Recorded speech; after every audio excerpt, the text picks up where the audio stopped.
हरिराम का देहांत हो चुका था। सुबह पूरे गांव में शोक फैल गया। गांव के लोग दूर दूर से उसे अंतिम विदाई देने आए। दोनों भाइयों की आंखों में आंसू थे। उन्होंने अपने पिता का अंतिम संस्कार किया। पिताजी, आप हमें छोड़कर क्यों चले गए? अब हमें जीवन के कठिन रास्तों का मार्ग कौन दिखाएगा पिताजी? सब लोग हरिराम के अंतिम संस्कार के बाद अपने अपने घर चले गए। रात हो चुकी थी। दोनों भाई आंगन बैठे थे। राघव गंभीर और समझदार था, वहीं मोहन थोड़ा जल्दबाज और साहसी स्वभाव का था। लेकिन दोनों भाइयों में बहुत प्रेम था। कुछ देर के बाद मोहन बोला, भैया, क्या तुम्हें पिताजी की आखिरी बात याद है? उसका क्या करना है?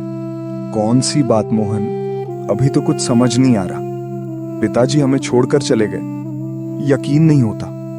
भैया, मैं संदूक की बात कर रहा हूँ। एक दिन हरिराम ने अपनी मृत्यु से पहले अपने दोनों बेटों को बुलाया। पिताजी, आपने हमें बुलाया है? क्या कोई विशेष बात है?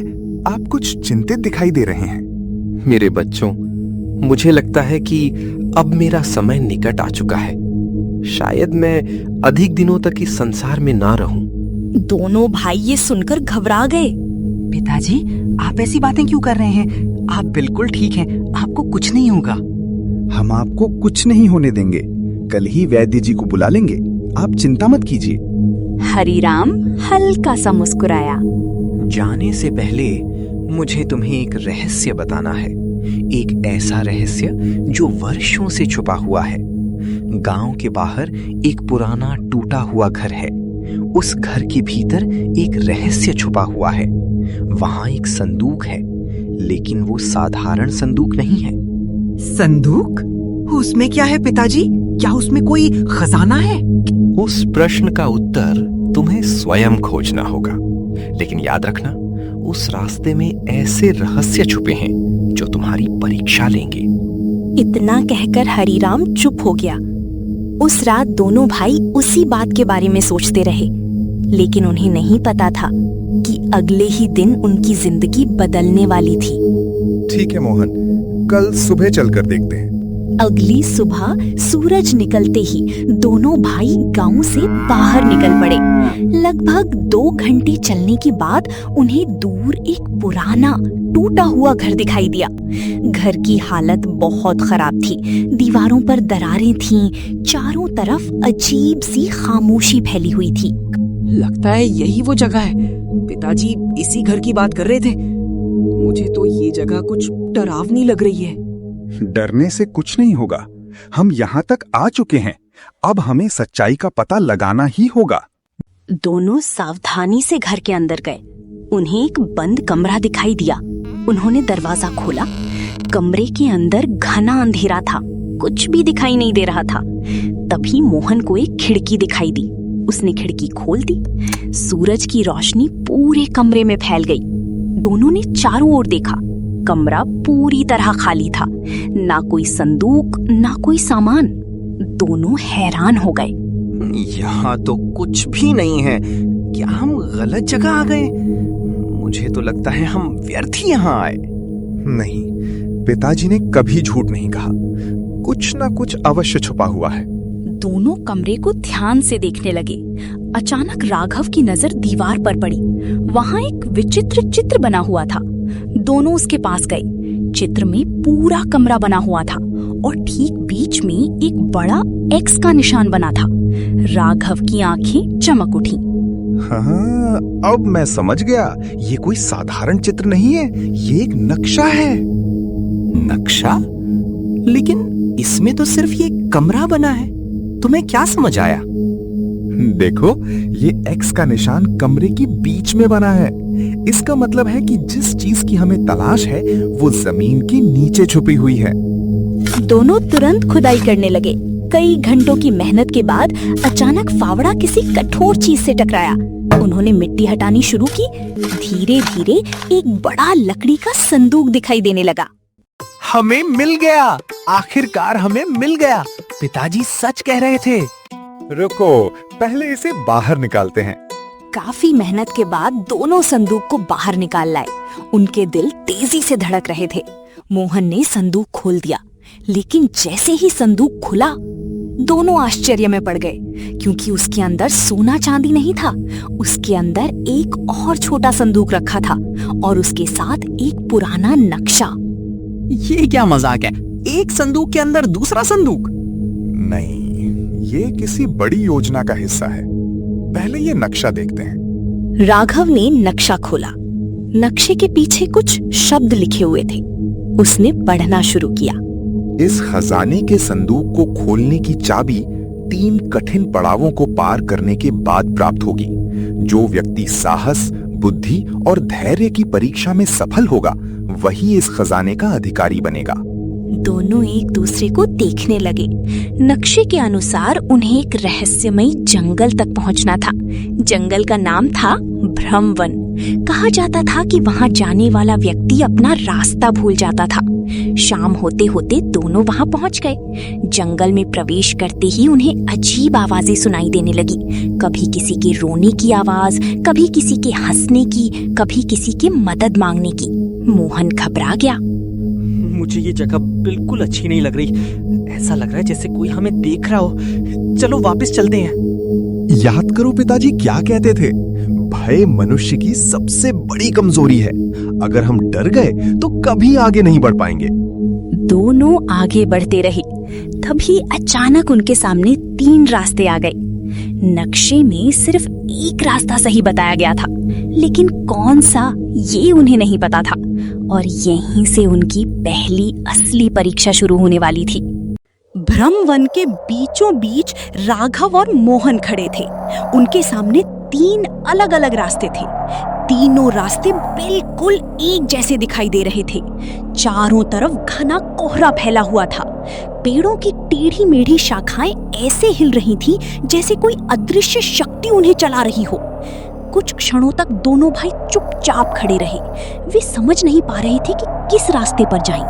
तभी अचानक एक अजीब आवाज पूरे जंगल में गूंज उठी। जो बुद्धि से काम लेगा वही सही मार्ग पाएगा। आवाज सुनकर दोनों चौंक गए। मोहन बोला, राघव, क्या तुमने भी ये आवाज सुनी? मुझे तो ऐसा लग रहा है जैसे कोई हमें देख रहा है। ये जंगल बिल्कुल सामान्य नहीं है। हाँ, मैंने भी सुनी, लेकिन मुझे लगता है कि ये परीक्षा का हिस्सा है। हमें घबराने की नहीं, सोचने की जरूरत है। राघव ने नक्शा निकाला। वो ध्यान से उसे देखने लगा। काफी देर देखने के बाद उसकी नजर नक्शे के एक कोने पर बनी एक छोटी सी आकृति पर गई। वहां सूर्य का चिन्ह बना हुआ था। राघव अचानक मुस्कुरा दिया। मोहन बोला, क्या हुआ? तुम्हें कुछ समझ आया क्या? राघव बोला, हाँ, देखो नक्शे पर सूर्य का निशान बना है। अभी सूर्य पश्चिम दिशा में झुक रहा है, मतलब हमें उसी दिशा वाला रास्ता चुनना चाहिए। मोहन ने आश्चर्य से उसकी ओर देखा। दोनों ने बीच वाला रास्ता छोड़ दिया और दाईं ओर के रास्ते पर चल पड़े। जैसे ही वे कुछ दूर आगे बढ़े, पीछे के दोनों रास्ते अचानक गायब हो गए। पूरा जंगल कांप उठा। दोनों समझ गए कि उन्होंने सही मार्ग चुन लिया है। कुछ देर बाद उन्हें अपने पिता हरिराम की आवाज सुनाई देने लगी। राघव, मोहन, वापस आ जाओ। दोनों एकदम रुक गए। मोहन बोला, ये पिताजी की आवाज है। क्या ये संभव है? नहीं, पिताजी अब इस दुनिया में नहीं है। ये जंगल हमारे मन के साथ खेल रहा है। लेकिन तभी उन्हें सामने हरिराम जैसा एक व्यक्ति दिखाई दिया। वो हाथ हिलाकर उन्हें बुला रहा था। मोहन उसकी ओर बढ़ने लगा। राघव ने तुरंत उसका हाथ पकड़ लिया। रुको, अगर ये सच में पिताजी होते तो हमें यहाँ आने से कभी नहीं रोकते। ये केवल भ्रम है। इतना सुनते ही वो आकृति धुएं में बदल गई। पूरा जंगल जोर जोर से हंसने लगा। लेकिन अब दोनों समझ चुके थे कि उन्हें कैसे धोखा दिया जा रहा है। वे बिना रुके आगे बढ़ते रहे। लगभग 1 घंटे बाद वे जंगल से बाहर निकल आए। पहला पड़ाव पूरा हो चुका था। जंगल के बाहर निकलते ही उनके सामने एक विशाल घाटी दिखाई दी।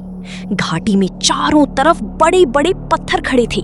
कुछ पत्थर इंसानों जैसे दिखाई देते थे, कुछ जानवरों जैसे। वहां अजीब सी शांति थी। नक्शे के अनुसार उन्हें इसी घाटी को पार करना था।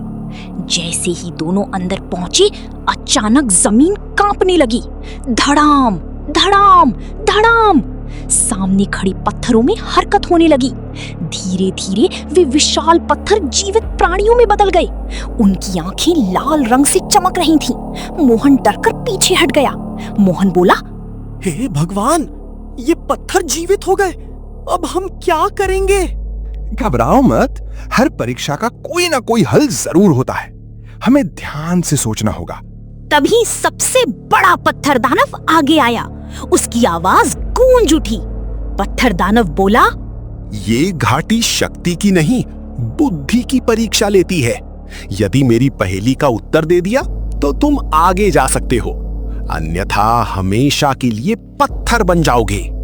दोनों एक दूसरे की ओर देखने लगे। राघव बोला, पहेली पूछो, हम प्रयास करेंगे।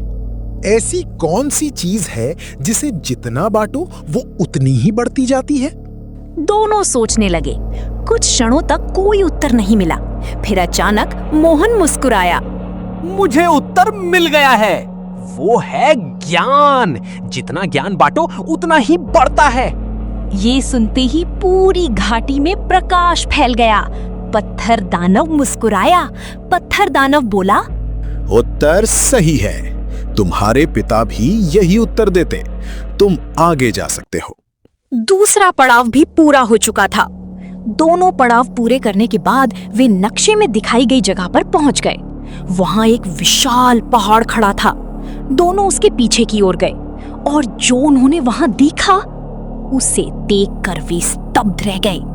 एक चट्टान के ऊपर सुनहरी चाबी रखी हुई थी, लेकिन उसके चारों ओर नीले रंग का चमकता हुआ मायावी जाल फैला हुआ था। बिजली जैसी ऊर्जा उस जाल में दौड़ रही थी। मोहन बोला, यही है वो चाबी। चलो जल्दी से इसे ले लेते हैं। रुको, पहले ध्यान से देखो, ये कोई साधारण जाल नहीं है। लेकिन मोहन उत्साह में आगे बढ़ गया। जैसे ही उसने जाल को छुआ, धड़ाम, एक जोरदार झटका लगा। वो कई फीट दूर जाकर गिरा। मोहन दर्द से बोला, ऐसा लगा जैसे बिजली मेरे पूरे शरीर में दौड़ गई हो। राघव ने भी कोशिश की, लेकिन उसे भी उतना ही जोरदार झटका लगा। दोनों जमीन पर गिर पड़े। उन्होंने दोबारा कोशिश की, फिर तीसरी बार भी, लेकिन हर बार उन्हें भयंकर झटका लगता। अब वे थक चुके थे। तभी अचानक आसपास की हवा बदलने लगी। तेज प्रकाश फैला और उनके सामने एक लंबी दाढ़ी वाला साधु प्रकट हो गया।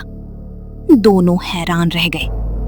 साधु शांत भाव से उन्हें देख रहा था। उसकी आंखों में एक अजीब चमक थी। साधु बोला, तुम दोनों कौन हो और इस चाबी को पाने का प्रयास क्यों कर रहे हो? हम गांव से आए हैं। हमारे पिता का नाम हरिराम था। उन्होंने मृत्यु से पहले हमें इस खजाने के बारे में बताया था। हरिराम का नाम सुनते ही साधु का चेहरा बदल गया। वो कुछ क्षण तक चुप रहा, फिर हल्का सा मुस्कुराया। तो तुम हरिराम के पुत्र हो। अब मैं समझ गया। वो मेरा बहुत पुराना मित्र था। हमने साथ मिलकर अनेक रहस्यमयी यात्राएं की थीं। आप हमारे पिता को जानते थे? तो कृपया हमें ये चाबी लेने में सहायता कीजिए। नहीं, ये चाबी तुम्हें ऐसे नहीं मिलेगी। इस मायावी जाल को हटाने के लिए एक विशेष इत्र चाहिए, और वो इत्र संसार की सबसे दुर्लभ वस्तुओं में से एक है। वो इत्र कहाँ मिलेगा? हमें बताइए, हम उसे अवश्य लेकर आएंगे। इत्र प्राप्त करना इस चाबी से भी कठिन है। तुम्हें और भी भयानक पड़ावों से गुजरना होगा। ऐसी परीक्षाएं जिनसे बहुत कम लोग जीवित लौट पाए हैं। इसके बाद साधु ने अपनी झोली से एक पुराना नक्शा निकाला। उसने वो नक्शा दोनों भाइयों को दे दिया। इस यात्रा की शुरुआत में तुम्हें एक रहस्यमयी संदूक मिलेगा। उसी संदूक में आगे का मार्ग छुपा है। उसे खोजो, वही तुम्हें इत्र तक पहुंचाएगा।